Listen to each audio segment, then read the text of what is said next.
The Gift of the Magi, written by O. Henry, read by Catherine, an AI-generated voice, that's me, and produced by Solid Gold Audiobooks.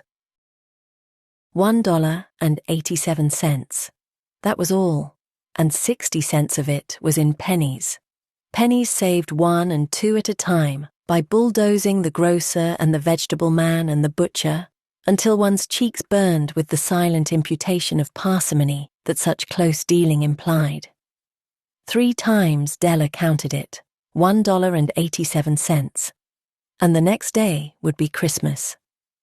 There was clearly nothing to do but flop down on the shabby little couch and howl.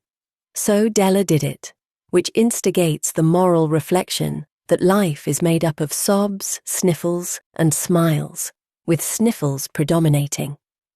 While the mistress of the home is gradually subsiding from the first stage to the second, take a look at the home, a furnished flat at $8 per week. It did not exactly beg a description, but it certainly had that word on the lookout for the mendicancy squad. In the vestibule below was a letterbox into which no letter would go and an electric button from which no mortal finger could coax a ring. Also appertaining thereunto was a card bearing the name Mr. James Dillingham Young. The Dillingham had been flung to the breeze during a former period of prosperity when its possessor was being paid $30 per week. Now, when the income was shrunk to $20 though, they were thinking seriously of contracting to a modest and unassuming D. But whenever Mr. James Dillingham Young came home and reached his flat above, he was called Jim and greatly hugged by Mrs. James Dillingham Young, already introduced to you as Della, which is all very good. Della finished her cry and attended to her cheeks with the powder rag. She stood by the window and looked out dully at a grey cat walking a grey fence in a grey backyard. Tomorrow would be Christmas Day, and she had only $1.87 with which to buy Jim a present. She had been saving every penny she could for months with this result. $20 a week doesn't go far. Expenses had been greater than she had calculated. They always are. Only $1.87 to buy a present for Jim. Her Jim. Many a happy hour she had spent planning for something nice for him. Something fine and rare and sterling.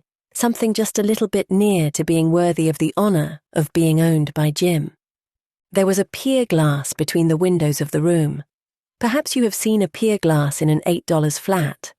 A very thin and very agile person may, by observing his reflection in a rapid sequence of longitudinal strips, obtain a fairly accurate conception of his looks. Della, being slender, had mastered the art. Suddenly she whirled from the window and stood before the glass. Her eyes were shining brilliantly, but her face had lost its colour within 20 seconds. Rapidly she pulled down her hair and let it fall to its full length. Now there were 2 possessions of the James Dillingham Youngs, in which they both took a mighty pride. One was Jim's gold watch that had been his father's and his grandfather's. The other was Della's hair.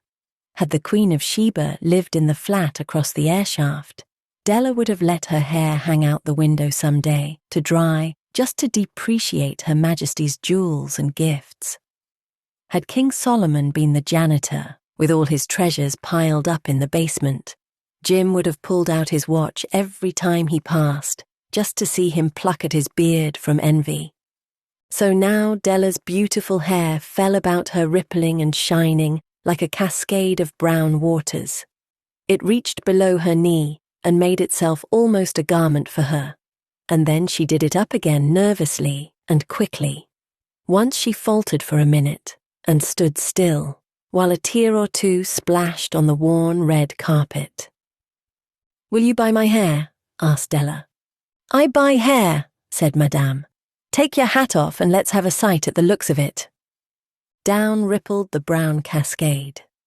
$20, said Madame, lifting the mass with a practised hand. "Give it to me quick," said Della. Oh, and the next 2 hours tripped by on rosy wings. Forget the hashed metaphor. She was ransacking the stores for Jim's present. She found it at last. It surely had been made for Jim and no one else.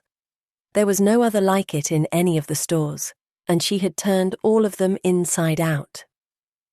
It was a platinum fob chain, simple and chaste in design, properly proclaiming its value by substance alone, and not by meretricious ornamentation, as all good things should do. It was even worthy of the watch. As soon as she saw it, she knew that it must be Jim's. It was like him. Quietness and value. The description applied to both. $21 they took from her for it, and she hurried home with the 87 cents. With that chain on his watch, Jim might be properly anxious about the time in any company. Grand as the watch was, he sometimes looked at it on the sly, on account of the old leather strap that he used in place of a chain. When Della reached home, her intoxication gave way a little to prudence and reason. She got out her curling irons and lighted the gas, and went to work repairing the ravages made by generosity added to love. Which is always a tremendous task, dear friends. A mammoth task.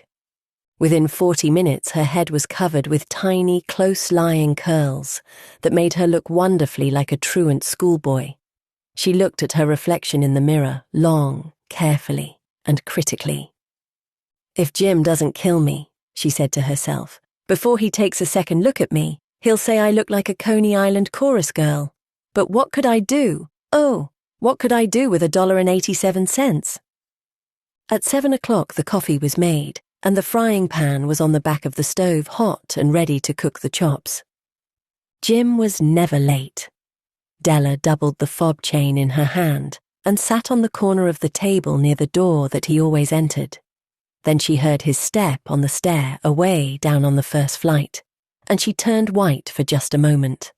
She had a habit of saying a little silent prayer about the simplest everyday things, and now she whispered, "Please God, make him think I am still pretty." The door opened, and Jim stepped in and closed it. He looked thin and very serious. Poor fellow. He was only 22, and to be burdened with a family. He needed a new overcoat, and he was without gloves. Jim stopped inside the door, as immovable as a setter at the scent of quail. His eyes were fixed upon Della, and there was an expression in them that she could not read, and it terrified her. It was not anger, nor surprise, nor disapproval, nor horror, nor any of the sentiments that she had been prepared for. He simply stared at her fixedly, with that peculiar expression on his face. Della wriggled off the table and went for him. "You've cut off your hair?" asked Jim, laboriously, as if he had not arrived at that patent fact yet, even after the hardest mental labour. "Cut it off and sold it," said Della. "Don't you like me just as well, anyhow? I'm me without my hair, ain't I?" Jim looked about the room curiously. "You say your hair is gone?" he said, with an air almost of idiocy. "You needn't look for it," said Della. "It's sold, I tell you, sold and gone too. It's Christmas Eve, boy. Be good to me, for it went for you. Maybe the hairs of my head were numbered," she went on with sudden serious sweetness. "But nobody could ever count my love for you. Shall I put the chops on, Jim?" Out of his trance, Jim seemed quickly to wake. He enfolded his Della. For 10 seconds let us regard with discreet scrutiny some inconsequential object in the other direction. $8 a week or $1 million a year. What is the difference? A mathematician or a wit would give you the wrong answer. The Magi brought valuable gifts, but that was not among them. This dark assertion will be illuminated later on. Jim drew a package from his overcoat pocket and threw it upon the table. "Don't make any mistake, Dell," he said. "About me. I don't think there's anything in the way of a haircut or a shave or a shampoo that could make me like my girl any less. But if you'll unwrap that package, you may see why you had me going a while at first."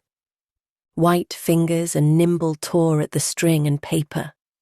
And then an ecstatic scream of joy, and then, alas, a quick feminine change to hysterical tears and wails, necessitating the immediate employment of all the comforting powers of the lord of the flat. For there lay the combs, the set of combs, side and back, that Della had worshipped long in a Broadway window. Beautiful combs, pure tortoise shell, with jewelled rims, just the shade to wear in the beautiful vanished hair. They were expensive combs, she knew, and her heart had simply craved and yearned over them without the least hope of possession. And now they were hers, but the tresses that should have adorned the coveted adornments were gone. But she hugged them to her bosom, and at length she was able to look up with dim eyes and a smile and say, "My hair grows so fast, Jim." And then Della leaped up like a little singed cat and cried, "Oh, oh." Jim had not yet seen his beautiful present. She held it out to him eagerly upon her open palm. The dull, precious metal seemed to flash with a reflection of her bright and ardent spirit. "Isn't it a dandy, Jim? I hunted all over town to find it. You'll have to look at the time 100 times a day now. Give me your watch. I want to see how it looks on it." Instead of obeying, Jim tumbled down on the couch and put his hands under the back of his head and smiled. "Dell," said he, "let's put our Christmas presents away and keep 'em a while. They're too nice to use just at present. I sold the watch to get the money to buy your combs. And now suppose you put the chops on." The Magi, as you know, were wise men, wonderfully wise men, who brought gifts to the babe in the manger. They invented the art of giving Christmas presents. Being wise, their gifts were no doubt wise ones, possibly bearing the privilege of exchange in case of duplication. And here I have lamely related to you the uneventful chronicle of 2 foolish children in a flat who most unwisely sacrificed for each other the greatest treasures of their house. But in a last word to the wise of these days, let it be said that of all who give gifts, these 2 were the wisest. Of all who give and receive gifts, such as they are wisest. Everywhere they are wisest. They are the Magi. Thank you for listening to The Gift of the Magi, another solid gold audiobook